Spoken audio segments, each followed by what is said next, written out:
નમસ્તે વિદ્યાર્થી મિત્રો, ધોરણ 11 અર્થશાસ્ત્ર વિષયમાં આપણે પ્રકરણ 2 મૂળભૂત ખ્યાલો અને સંકલ્પનાઓ ફંડામેન્ટલ કોન્સેપ્ટ્સ એન્ડ ટર્મિનોલોજીસ આ ચેપ્ટર સમજી રહ્યા છીએ. લાસ્ટ લેક્ચરમાં આપણે વસ્તુઓના પ્રકાર વિશે ડિટેલમાં વાત કરી.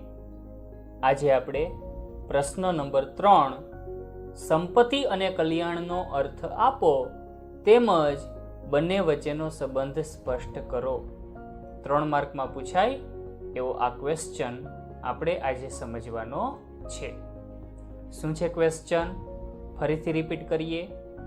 સંપત્તિ અને કલ્યાણનો અર્થ આપવાનો છે તેમજ બંને વચ્ચે શું સંબંધ છે એ સ્પષ્ટ કરવાનું છે. સંપત્તિ અને કલ્યાણ, વેલ્થ એન્ડ વેલફેર, બંનેનો શું અર્થ છે અને બંને વચ્ચે શું સંબંધ છે એના વિશેની આપણે આજે વાત કરશું. તો સૌથી પહેલા આપણે સંપત્તિનો અર્થ જોઈ લઈએ. સંપત્તિ એટલે શું? જે વસ્તુ ઉપયોગી હોય, જે વસ્તુ અછતવાળી હોય, વિનિમયને પાત્ર હોય અને જેના ઉપર વ્યક્તિગત માલિકી થઈ શકતી હોય તે સંપત્તિ છે. સંપત્તિ માટેની આલ્ફ્રેડ માર્શલ નામના અર્થશાસ્ત્રીએ આ પ્રકારની વ્યાખ્યા રજૂ કરી છે.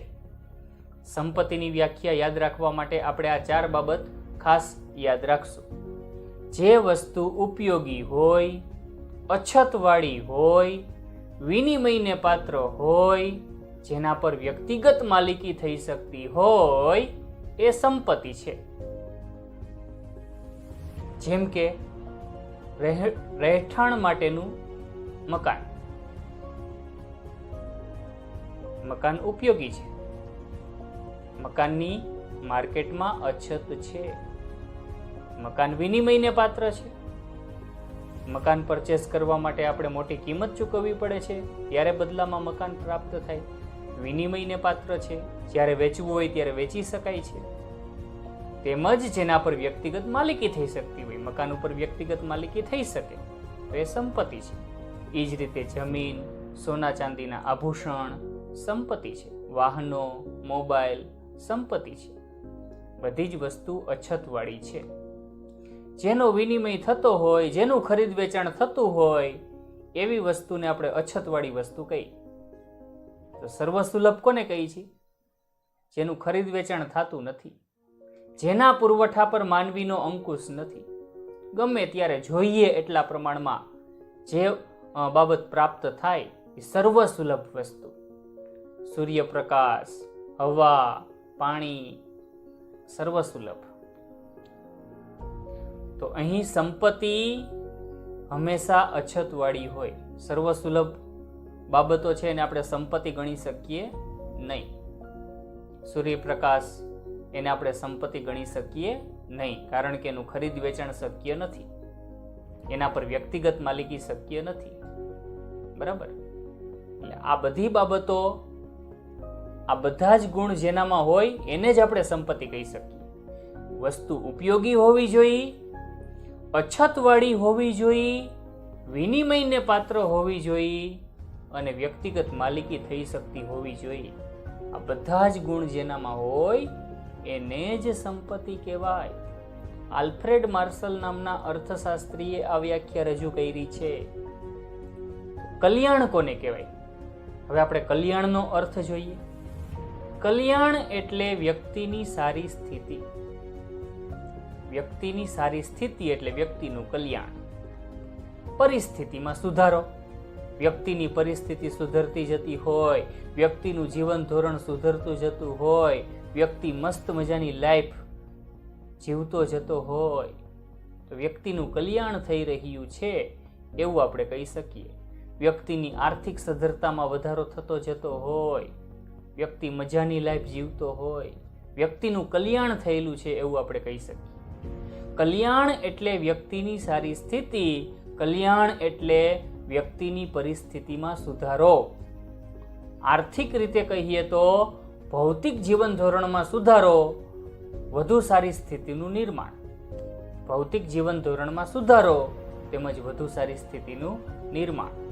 ભૌતિક જીવન ધોરણમાં સુધારો એટલે વ્યક્તિના જીવનમાં ભૌતિક વસ્તુઓ વધી જાય, વ્યક્તિ વધુ માત્રામાં ભૌતિક વસ્તુઓ ખરીદવા માટે સક્ષમ બની જાય. આવી ભૌતિક વસ્તુઓના વપરાશ દ્વારા વ્યક્તિ વધુ સારી સ્થિતિનું નિર્માણ કરી શકે તો વ્યક્તિનું કલ્યાણ થયેલું છે એવું આપણે કહી શકીએ. ભૌતિક વસ્તુમાં સરસ મજાનું મકાન આવી જાય, મકાનનું ફર્નિચર, ખોરાક, અનાજ બધું જ આવી જાય. ભૌતિક વસ્તુમાં વાહનો, સરસ મજાની કાર, બાઇક, મોબાઈલ, મકાનમાં ઘરમાં ટીવી, ફ્રીજ, એર કન્ડિશનર, ઘરઘંટી, વોશિંગ મશીન બધું જ ભૌતિક વસ્તુમાં આવે. યાદ રાખજો, વ્યક્તિઓ આવી ભૌતિક વસ્તુ વધુમાં વધુ પ્રાપ્ત કરવા સક્ષમ બની જાય તો વ્યક્તિના જીવન ધોરણમાં સુધારો થાય, વ્યક્તિ વધુ સારી સ્થિતિનું નિર્માણ કરી શકે. આ જ બાબતને આપણે વ્યક્તિનું કલ્યાણ કહેશું. એટલે કલ્યાણ માટે આપણે આવો અર્થ યાદ રાખશું. કલ્યાણ એટલે વ્યક્તિની સારી સ્થિતિ, સારી પરિસ્થિતિનું નિર્માણ, પરિસ્થિતિમાં સુધારો થવો, વ્યક્તિના ભૌતિક જીવન ધોરણમાં સુધારો થવો, વધુ સારી સ્થિતિનું નિર્માણ થવું એટલે કલ્યાણ. ઓકે, જો સંપત્તિને કારણે માનવીનું જીવન ધોરણ સુધરે છે અને તેને માટે સુખાકારીની, શિક્ષણની અને આરોગ્યની સુવિધાઓ ઉપલબ્ધ બને છે અને સારી આર્થિક સ્થિતિનું નિર્માણ થાય છે, બસ આ જ પ્રક્રિયાને આપણે કલ્યાણ કહેશું, વ્યક્તિનું કલ્યાણ કહેશું. જો વ્યક્તિ પાસે સંપત્તિ વધી જાય, વ્યક્તિની આર્થિક સુખાકારી વધી જાય તો વ્યક્તિનું જીવન ધોરણ સુધરે છે, વ્યક્તિ સારામાં સારી શિક્ષણની સુવિધા મેળવી શકવા સક્ષમ બને છે, વ્યક્તિ સારામાં સારી આરોગ્યની સુવિધા મેળવવા માટે સક્ષમ બને છે, સારી આર્થિક સ્થિતિનું સંપત્તિ થકી નિર્માણ થાય છે. આ જ પ્રક્રિયાને આપણે કલ્યાણ કહેશું. વધુ સારી સ્થિતિ કાયમી માટે રહે એ જ કલ્યાણ છે. જો ટેમ્પરરી જીવન ધોરણ સુધરે તો એને કલ્યાણ ન કહેવાય. લાંબા સમય સુધી કાયમી માટે સારી સ્થિતિ જળવાઈ રહીએ તો એ કલ્યાણ છે. બરાબર, અમુક કામચલાઉ સ્થિતિ સુધરે તો એ કલ્યાણ નથી. કલ્યાણ આપણે એને જ કહેશું જે કાયમી ધોરણે વ્યક્તિ પાસે રહીએ, વ્યક્તિ કાયમી ધોરણે સારી સ્થિતિમાં રહી શકે તો એ કલ્યાણ છે. આ વાત. હવે અર્થશાસ્ત્રમાં કલ્યાણનો બે રીતે વિચાર કરવામાં આવે છે. એક તો વ્યક્તિગત કલ્યાણ અને બીજું સામૂહિક કલ્યાણ. યાદ રાખજો, સામાન્ય રીતે અર્થશાસ્ત્રમાં સામૂહિક કલ્યાણનો જ વિચાર કરવામાં આવે છે, વ્યક્તિગત કલ્યાણનો વિચાર કરવામાં આવતો નથી. સામૂહિક કલ્યાણનો જ વિચાર કરવામાં આવે છે. કલ્યાણ આર્થિક વૃદ્ધિ કરતા આર્થિક વિકાસ સાથે સંકળાયેલી બાબત વધારે છે. આર્થિક વૃદ્ધિ કરતા આર્થિક વિકાસ સાથે સંકળાયેલી બાબત વધુ છે. જો આર્થિક વૃદ્ધિ કોને કહેશું?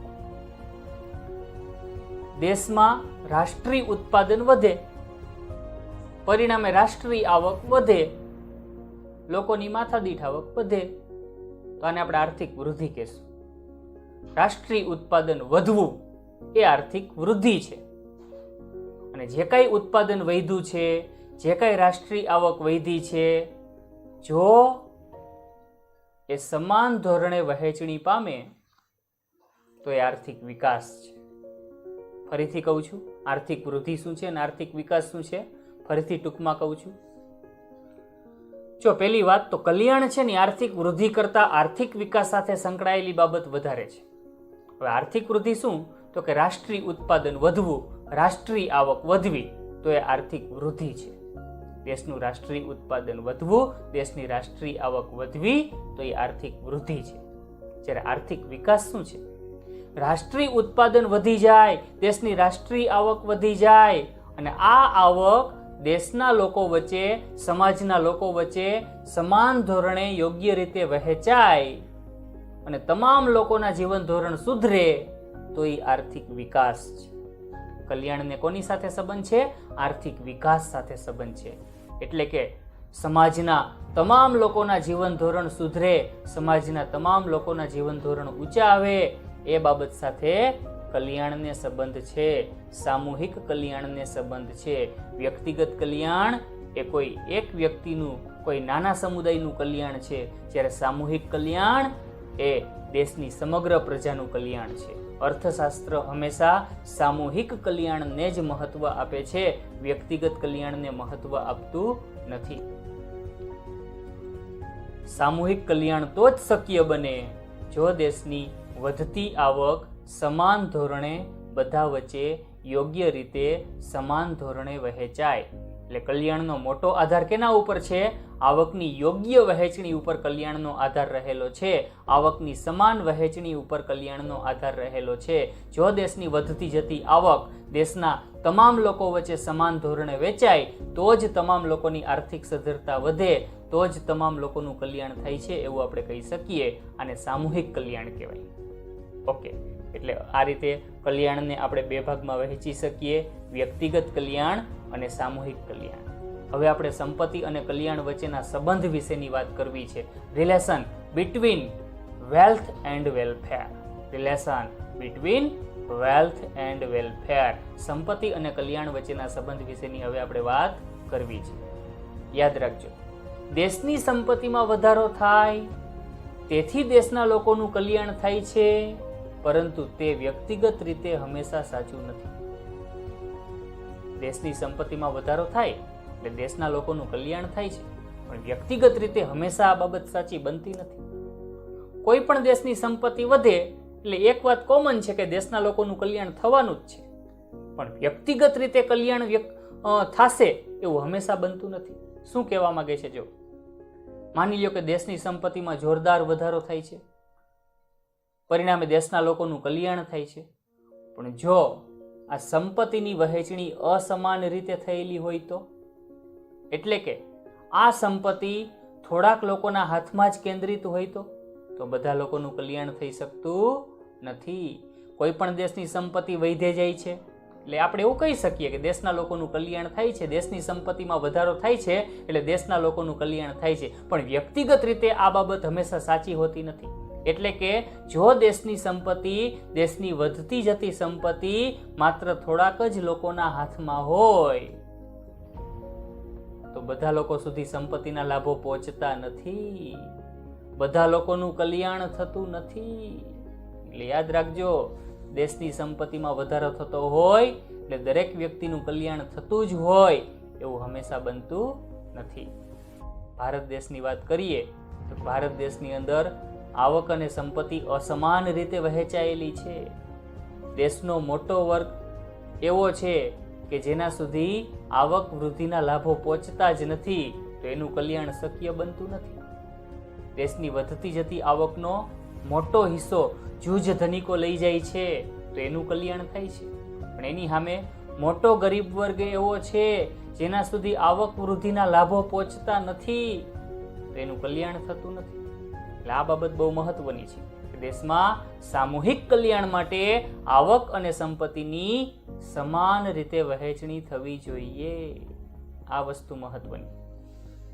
જો સંપત્તિ અને કલ્યાણનો સીધો સંબંધ માપી શકાતો નથી, કારણ કે અર્થશાસ્ત્ર નૈતિક મૂલ્યોનું નિર્ણય કરતું નથી. સંપત્તિ અને કલ્યાણનો સીધો સંબંધ માપી શકાતો નથી. કોઈ પણ દેશની સંપત્તિમાં વધારો થાય એટલે દેશના દરેક વ્યક્તિનું કલ્યાણ થાય જ એવું હંમેશા બનતું નથી. એટલે કે બંને વચ્ચેનો સંબંધ માપી શકાતો નથી. અર્થશાસ્ત્ર નૈતિક મૂલ્યોનું નિર્ણય કરતું નથી.